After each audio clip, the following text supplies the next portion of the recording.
Selamat sore, berjumpa kembali di video IBEC. Kali ini kami akan berbincang-bincang langsung dengan International Officer dari Newcastle University, Daniel. Beliau yang selama ini banyak membantu mahasiswa dari Indonesia untuk melanjutkan pendidikannya di Newcastle University, baik itu untuk jenjang S1, S2 maupun S3. Langsung saja kita berbicara ya. Good to see you again, Daniel, in Indonesia. Great to see you too, Hendra. Thanks for having me. It's always nice to have you. We know Newcastle since the early days about the subjects that you've been offering, and we have a lot of alumni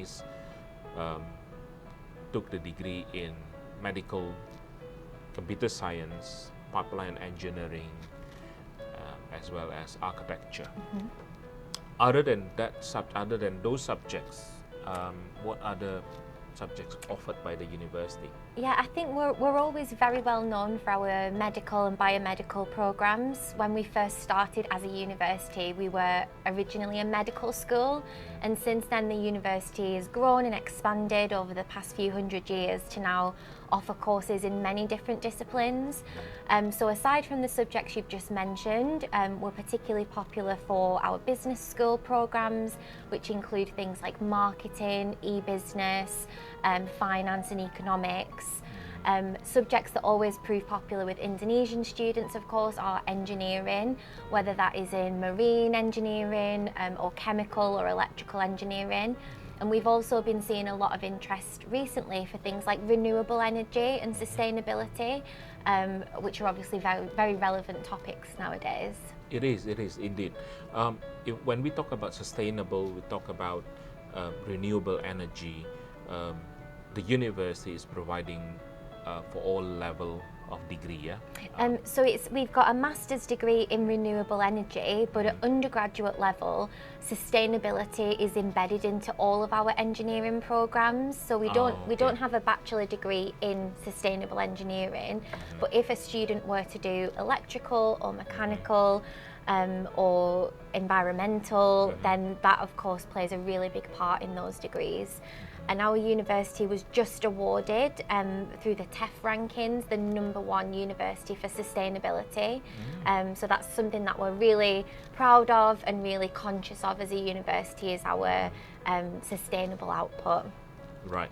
So when you say that sustainable subject is part of the degree within engineering, that is for undergraduate level? Undergraduate as well, right. Yes, yeah. If a student is interested to do PhD, then they'll be able also to go for those areas, yeah? Yeah, absolutely. So we've got a number of different research centres within our Faculty of Science, Agriculture and Engineering, and different research groups focusing on things like sustainable power, renewables, sustainable agriculture. So whatever field they're interested in, we do have PhD opportunities in all of those fields. It's a big part of who we are as a university. So certainly PhD candidates would be able to find something that aligns with their interests in that field. Okay, very nice. If a student is living in Newcastle, most parents, most prospective students, they always think like Newcastle is a big city. Will it be expensive for them to live in Newcastle? So that's maybe a bit of a misunderstanding, because Newcastle is actually a relatively small city. So it's much, much smaller than Jakarta, of course, but it's much smaller than somewhere like London, which is the capital in England. It still has everything you would want from a major city. Great shopping, restaurants, lots of culture, lots of history, good football team, but on a much smaller scale, which I think is really great for students who want to live in a city, want to experience that in the UK, but do so in quite a safe environment and somewhere where the cost of living is actually very affordable. What we generally say about cost of living in the UK is the further outside of London you are, the more affordable it is to live. And the biggest difference really is in the cost of accommodation. Day-to-day living costs like a bus ticket or a cup of coffee might not differ too much across the UK, but students will notice a big difference when they're looking at rent or accommodation, and that's where I think they can definitely make savings in the north of England and in Scotland. So that's how the students can save, because the cost of accommodations is actually cheaper compared to other cities. Yes, definitely. Right. And that is really the student's biggest expense after tuition fees is accommodation. So it is quite an important thing to consider and to look at when planning your studies. Right. Would you say 1,000 is more than enough for students to live in? Per month, Per I month. think but we say for an undergraduate student between 900 and 1,000 pounds per month, and for a postgraduate 1,000 pounds per month is definitely achievable. It all depends on the individual student Yep. and their spending habits. If you're carefully managing your budget, if you're planning your weekly shopping ahead, and you're making sensible choices, then you can live quite comfortably for £1,000 per month. As long as they don't go to St. James Park every Every weekend. weekend, yes, exactly. And as long as you're not eating out in restaurants every single night and buying coffees every single day, you know, make yourself a packed lunch to take with you to class. Maybe just save a restaurant meal for a special occasion or a celebration or a birthday. If you do that, you can still enjoy yourself. There is still so much to do in the city that doesn't cost anything, that's free to enjoy. So make those wise choices and you can certainly get by on between 900 and 1,000 pounds per month. Right. Just a bit of curiosity. Will it be expensive to watch Newcastle United?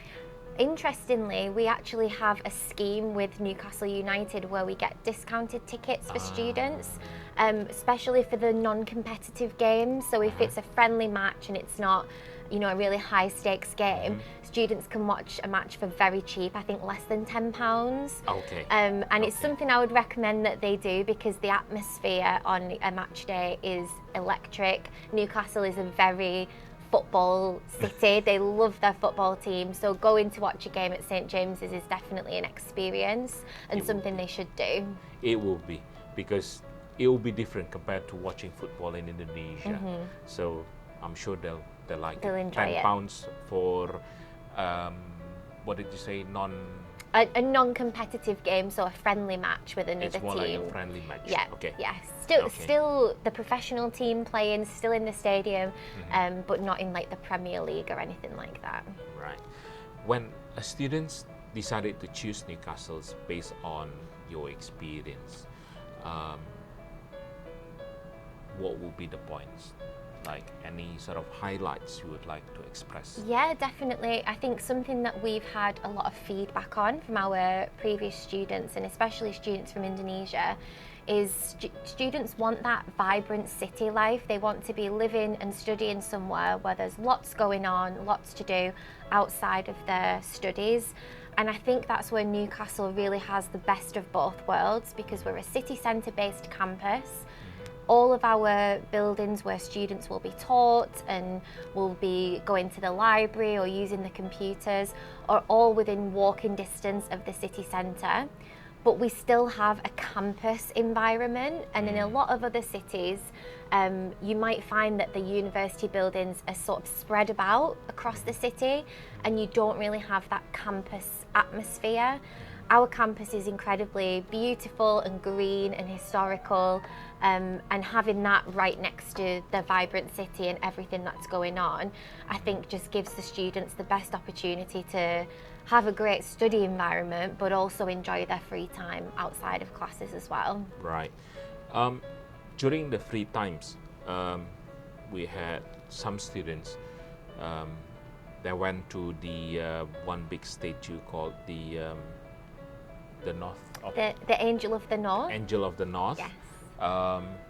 as well as one of the other landmark that is used for Harry Potter movie. Yes. What would be the name of the castle? Alnwick Castle. Alnwick Castle. Alnwick Castle, but the way we spell is different, yeah? A-L-N. Yes. Right. So it looks like Alnwick, but it's Alnwick. Alnwick Castle. Yes. It's not too far away from the campus, yeah? No, and that's the other great thing about Newcastle. As a city, there's so much to do, but just on the outskirts, usually within a 20-minute drive or bus journey, you've got things like the Angel of the North, You've got Beamish, which is a really beautiful open-air museum. You've got Castle. We've got beautiful coastline for students to enjoy. Even though our weather is a bit temperamental, that doesn't stop people from going and enjoying a walk along the beach. If you get wrapped up, you can get a coffee and walk along the coastline. There's so much to do, and especially for students who enjoy history and natural landmarks, there's fantastic opportunities for them to explore that in the UK and in and around Newcastle. Right. The campus itself, when we visited the campus last time, it is actually right in the city center of Newcastle, and it's not too far away from the Millennium Bridge. Yeah, that's right. So Newcastle, being quite a small city, is very pedestrian friendly. So there's not, you might have noticed when you were there, Hendra, there's not a lot of traffic in the city centre because it is designed to be pedestrianised. So you can very easily walk from campus to the quayside where all of the Millennium Bridges are and the River Tyne, lots of great restaurants down that way. You can walk to the theatre, you can walk to any one of the museums or galleries. So it is designed to be a green and walkable city, and that's something I think a lot of people enjoy. It's something I enjoy. Right. That means the accommodations provided by the university for students, it is also within the city itself, yeah? It's not far away from the city. No, that's right. So all of our accommodation is either directly on the campus or within a 10-minute walk. The maximum would be a 10-minute walk, and so even if a student is living in the city centre or just outside of campus, across the park, it's designed so that students don't have to rely on public transport.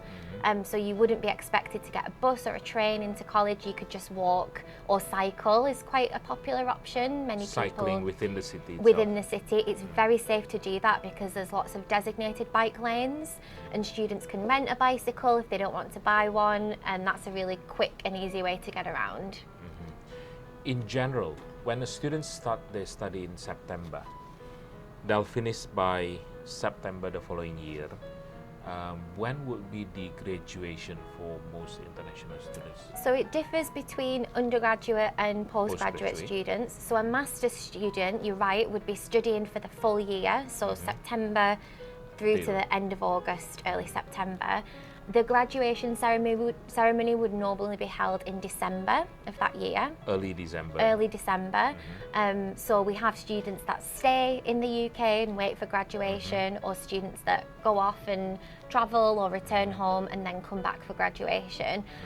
But it really is a fantastic opportunity to be there in person, to get that degree certificate, to wear your cap and gown, and to have that celebration. And many students will invite their families along, and the atmosphere on campus during graduation is always fantastic because it's lots of happiness and celebration. Right. But then for undergraduate students, it would be July because they finish earlier in the academic year. They would normally submit their final dissertation sort of end of May, early June, and then they'd be graduating towards the end of July. So undergraduate students finish by May, then they'll have their graduation in July, while postgraduate will have their graduation ceremony by December. That's right, yeah. Will that cover for PhD as well? PhD, it depends on when they finish, because PhD can be a little more flexible. If the student starts in January, for example, they might join the undergraduate congregation or they'll the be able to postgraduate. join either in May or December. Yes, exactly. They've got a bit more flexibility depending on when they want to graduate and when they've submitted their final thesis and have got their results. Okay, right. Well, thank you so much for dropping by to our office. It's been nice having you. I hope we will be able to see you again on our next event. Absolutely. Thank you so much for having me. It's a pleasure to be back in Indonesia, and we hope to welcome lots of Indonesian students to our campus this year and in future years. Thank you so much. Thank you. Demikian bincang-bincang kita dengan Daniel dari Newcastle University. Sampai jumpa di video kami selanjutnya.